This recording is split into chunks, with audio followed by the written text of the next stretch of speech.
Iran யுத்தத்துல ஜெயிச்சே ஆகணும். இல்ல ஜெயிச்சுட்டேன்னு சொல்லிறணும். அப்படிங்கிற 2 மனநிலையில ட்ரம்ப் சுத்துறாரு. 2மே அவருக்கு பிரயோஜனம் குடுக்காது. காரணம் ஜெயிக்கவே முடியாது. அப்புறம் எங்கிட்டு ஜெயிக்கிறது? ஜெயிச்சுட்டேன்னு சொன்னாலும் ஊரு நம்பாது, உலகம் நம்பாது. 8 யுத்தத்தோட ஐயாச்சாமி 9வது யுத்தத்த ஜெயிச்சுட்டாருன்னு வேணா எழுதி வைக்கலாம். ஆனா, இவரு இந்த 2யுமே அக்ரசிவான ஒரு மூட்ல செயல்படுத்த துடிக்கிறாரு. உதாரணமா ஜெயிச்சுட்டேன்னு அறிவிக்கிறக்கு என்னத்தையோ ஒண்ண பண்ணிறணும். உதாரணத்துக்கு அவர் கையில இப்போ உள்ள ஒரு ட்ரம்ப் கார்டுன்னு அவரு நெனைக்கிறது. என்ன அப்புட்ன்னா, கார்கைலாண்ட வீரர்கள அனுப்பிச்சு கைப்பத்திட்டோம்னா, ஜெயிச்சுட்டோம் அப்படின்னு அறிவிக்கலாம் அப்படிங்கிறாரு. சரி, கைப்பற்றினதுக்கு அப்புறம் எம்புட்டு நாள் அமெரிக்க கொடிய அங்க பறக்க விடுறது எஜமா அப்படின்னு கேட்டா, அதுக்கு அவர்ட்ட பதில் இல்ல. கேள்வி கேட்காத, சொன்னத செய் அப்படின்னு மிரட்டுறாராமா. அடுத்த விவகாரம் அப்படிங்கிறது, படைகள இறக்கி அங்க உள்ள யுரேனியத்த கைப்பற்றுறது. முதல்ல அத கண்டுபிடிக்கணும். கண்டுபிடிச்சது கரெக்ட்டா அப்படின்னு தெரியணும். கரெக்ட்டான்னு தெரிஞ்சதுக்கு அப்புறம் ஆட்கள இறக்கி விடணும். அது ஒண்ணும் வெனிசுலா, மதுரை வீடு கிடையாது. அப்படியே செட்டப்ப வச்சுட்டு அவனுங்க உட்கார்ந்துருக்கு. அதனால ஏகப்பட்ட செட்டப் எல்லாம் இருக்கும். அதெல்லாம் இங்க கணிச்சு ட்ரெய்னிங் குடுத்து ஆட்கள இறக்கி விட்டு, அதுக்கப்புறம் ஒட்டுமொத்த ஈரான்ல பாதுகாப்பான இடம் அதாத்தான் இருக்கும். அதுக்குள்ள இறக்கி விட்டு திருப்பி யூனிட்ட கூட்டிட்டு வர்றது அப்படிங்கிறது நெனச்சு பார்க்கவே சிரமமா இருக்கே! அப்படின்னு கேட்டா, "உன்னைய யார் நெனச்சு பார்க்க சொன்னா? காலத்துல இறங்கு" அப்படின்னு 2 உத்தரவ போட்டு வச்சிருக்காரு ட்ரம்ப். இந்த 2ம் ஜெயிக்குமா அப்படின்னு கேட்டா ஜெயிக்காது. இருந்தாலும் பெரிய மனுஷன், அண்ணன் அமெரிக்கா ஒரு வெயிட்டேஜ குடுத்தா தான் என்ன அப்படின்னு ஒரு 4 பேர் சவுண்ட் விடுவார்கள். அதுக்காக குடுத்துறலாம். எது இந்த அக்கப்போரு பூரா நான் ஜெயிச்சுட்டேன் அப்படின்னு அறிவிக்கிறக்கு. உண்மையிலேயே ஜெயிக்கிறக்கு அவர்கிட்ட என்ன திட்டம் இருக்கு அப்படின்னா, உண்மையிலேயே ஜெயிக்கிறக்கு அவர்கிட்ட உள்ள திட்டம் அப்படிங்கிறது, அம்புட்டு பேரையும் யுத்தத்துல இறக்கி விட்டுறணும். எது? ஐரோப்பாவ இறக்கி விட்டுறணும், ஆசிய கண்டத்த இறக்கி விட்டுறணும். ஐரோப்பிய கண்டத்த இறக்கி விடணும்னு அவரால சொல்லவே முடியாது. நம்மல்லாம் அண்ணன் அமெரிக்கா, லூசு பையன், நாசமா போக, நல்லவன், வல்லவன் இந்த மாரி ஏதாச்சும் நம்ம மூடுக்கு ஏத்தாப்புல திட்டிக்குவோம். அங்கெல்லாம் அப்படியே கிடையாது. அங்க அமெரிக்கா, ஐரோப்பான்னு முடிக்கிறக்குள்ள திட்ட ஆரம்பிச்சுருவாய்ங்க. "டேய் அமெரிக்கா, ஐரோப்பால மழை பெய்யுதாமான்டா" அப்படின்னு சொன்னாப்புல, "ஓ! மழை பெய்யுதா?" அப்படிங்கிற அளவு ஒரு காட்டமா இருக்கக்கூடிய பகுதி அதெல்லாம் அமெரிக்காவுக்கு. அதனால அத இறக்கி விடுற வாய்ப்பில்ல. ட்ரம்ப கேட்டா, அவனுங்கள்ட்ட இறக்கி விட்டு, அவனுங்கள்ட்ட மிலிட்டரி இருக்கா? அப்படின்னு கிண்டல் அடிப்பாரு. சரி ஐரோப்பா, மத்த நாடுகள் இறக்கி விடல முடியுமான்னு கேட்டா, முடிய வாய்ப்பே இல்ல. இறக்கி விட முடியாது. 1. 2வது இவர் இப்படிலாம் சிந்திச்சுக்கிட்டு இருக்கும்போது, அந்த பக்கம் வலுவா சிந்திக்க ஆரம்பிக்கிறார்கள். உதாரணத்துக்கு ஏற்கனவே நம்ம விரிவா பார்த்தோம். ரஷ்யா எப்படி உக்ரைன் யுத்தத்துல அமெரிக்கா செயல்படுதோ, அதே மாரி ஈரான் யுத்தத்துல ரஷ்யா செயல்பட தயாராயிருச்சு. அவர்கள் வெளிப்படையாவே ஆதரவு தெரிவிக்கிறார்கள். வெளிப்படையாவே பேச்சுவார்த்தைய நான் செஞ்சு வைக்கிறேன் அப்படின்னு ஆரம்பிச்சுட்டார்கள். இனி ஆயுதங்கள் எல்லாம் குடுக்க ஆரம்பிச்சுருவார்கள். ஏற்கனவே குடுக்குறார்கள். இருந்தாலும் வலுவா S-400 இல்ல வேற சில விஷயங்கள், முக்கியமான விஷயங்கள்லாம் தர ஆரம்பிச்சுட்டார்கள் அப்டின்னா, அமெரிக்கா கதறிரும். இந்த கூட்டணிய உருவாக்குனது யாரு? அமெரிக்கா. இப்ப இன்னொரு தகவல் வருது. வடகொரியா துருப்புக்கள அனுப்ப தயாராகுது அப்படின்னு. ஏற்கனவே ரஷ்யாவோட பேக்கப் இருக்கு.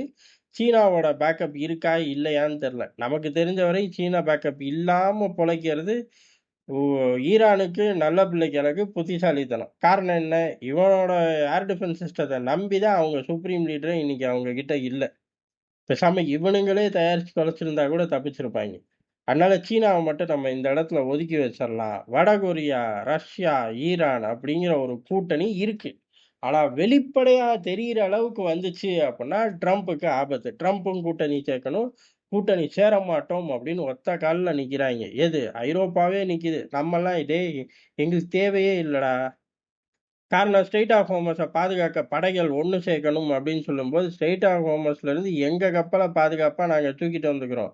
இதுக்காக நாங்க கொள்ள நாளா பல ஆப்பரேஷன்கள் நடத்தி வச்சிருக்கோம். நீ வீட்டுக்கு கிளம்பு ராசா அப்படின்னு சொல்லி நம்ம ஏற்கனவே பத்தி விட்டோம். அதனால நம்ம கிட்ட வேலையாகாது. சரி என்னதான் பண்ணலாம் அப்படின்னா, இவரு பண்றது இருக்கட்டும். இவர வச்சு செய்ய உள்ளூர்லயே தயாராயிட்டாய்ங்க. யுத்தத்த நிறுத்து அப்படின்னு அமெரிக்கா, ஐரோப்பா முழுக்க போராட்டம். குட்டி போராட்டம்லாம் இல்ல. பெரிய அளவுல போராட்டம். இவர் ஒரு பக்கம் கூட்டணி சேர்க்க துடிக்கிறாரு. கூட்டணியா? முதல்ல உன்னைய முடிக்கிறேன் பாரு அப்படின்னு உள்ளூர்ல மக்கள்கள் இறங்கிட்டார்கள். ஈரான் யுத்தம் தேவையே இல்ல. இங்க என்ன மன்னராட்சியா நடந்துகிட்டு இருக்கு? உன் பாட்டுக்கு யுத்தத்த போட்டுக்கிட்டு இருக்க அப்படின்னு சொல்லி பெரிய அளவு போராட்டம். இந்த போராட்டத்துல இருந்து ட்ரம்ப் தப்பி பொழைச்சு வருவாரா அப்படின்னு கேட்டா கஷ்டம். ஏதோ ஒரு மாகாணத்துல போராட்டம் நடக்கும். அண்ணன் என்ன பண்ணுவாரு? ராணுவத்த அனுப்பிச்சு விட்டுருவாரு. மேயர் என்ன சொல்லுவாரு?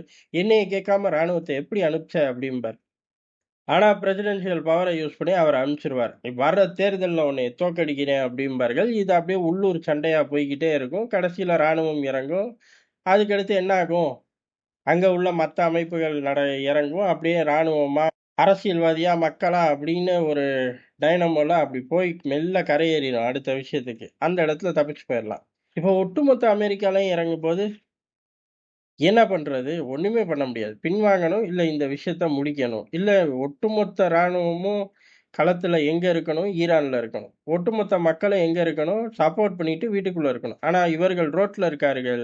ஒட்டுமொத்த ராணுவமும் ஈரானுக்குள்ள போறதுக்கு எங்க இருக்கு?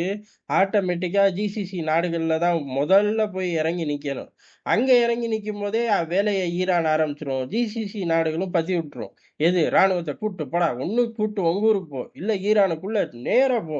ஏக்கு இங்கேயே நின்னுகிட்டு இருக்க? அப்படின்னு சொல்லி கேட்க ஆரம்பிச்சுட்டார்கள் அப்படின்னா, ஈரான் வரவேற்று காத்துக்கிட்டு இருக்கு.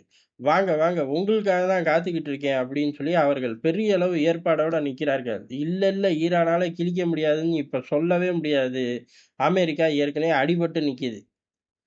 இந்த சூழ்நிலையில வீரர்களும் உள்ள போய் வீரர்கள் இழப்பும் கூடிருச்சு அப்படின்னா, ட்ரம்புக்கு வேற ஆபத்தே கிடையாது.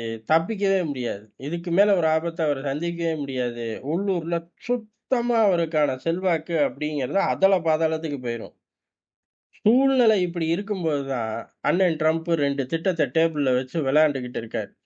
"எப்பா அந்த ஆளுக்கு டயட் கோக்க அனுப்பிச்சு விடுங்கப்பா, திட்டத்த எல்லாம் கிழிச்சு போடுங்க" அப்படின்னு வெள்ளை மாளிகையில குசு குசுன்னு பேசுறாங்களாமா. அப்படியான்னு என்ட்ட கேட்கக்கூடாது. அவங்க ஊர் அரசியல்ல இதுக்கும் மேல வச்சு செய்றார்கள். நம்ம நாசூக்கா தான் பார்த்துருக்கோங்கிறது எதார்த்தமான உண்ம.